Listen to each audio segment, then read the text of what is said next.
I guess what I wanted to ask is you've been talking a lot about lately kind of like the cell danger response and like finding internal like safety and like inner okayness. And I think what I've recognized like is that sometimes I've been using the tools and the visualization and processing to find like safety or to prove to myself that I am safe. But I'm also keenly aware of my parts and body continually sending me messages that I'm not safe.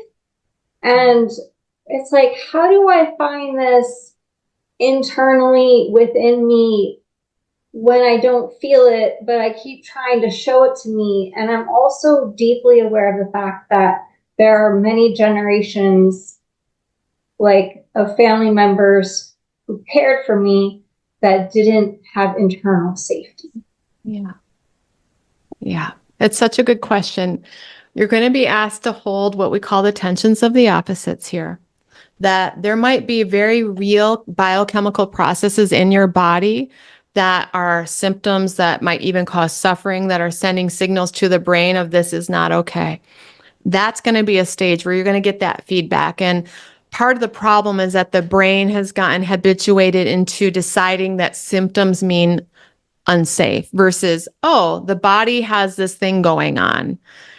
We gave it the meaning somewhere along the lines. Well, actually, our programming gave it the meaning somewhere along the lines that symptoms are not safe. So you're having to deprogram a collective conscious issue.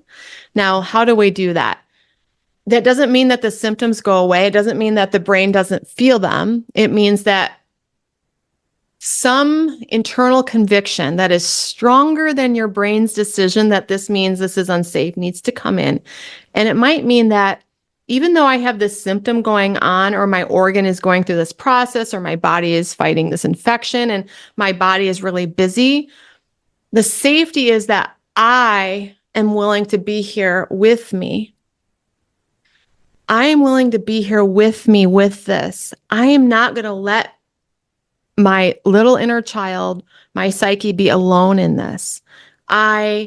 And maybe it becomes a spiritual connection too that you bring in. I also choose to connect to a power greater than me to be with this. So I think both are important. And that the safety that we're actually seeking is that we are in connection, even in the suffering. We think that we need the suffering to go away to be in safety. That's the lie of the ego. The safety is that we have connection. If we're going through a hard time and we would have had a parent hold us and say, I'm right here, I am not leaving, you are not going to be alone. That's the safety we all seek. That's the neural pathway we're trying to recarve within us. And instead, we've gotten programmed into a consciousness where we run to the doctor for the pill for our safety. Not that we don't need medicine to help sometimes, but the safety does not come from a doctor, from a pill, from the symptom going away. It comes from presence, connectedness, and being seen, heard, and understood. Does that help?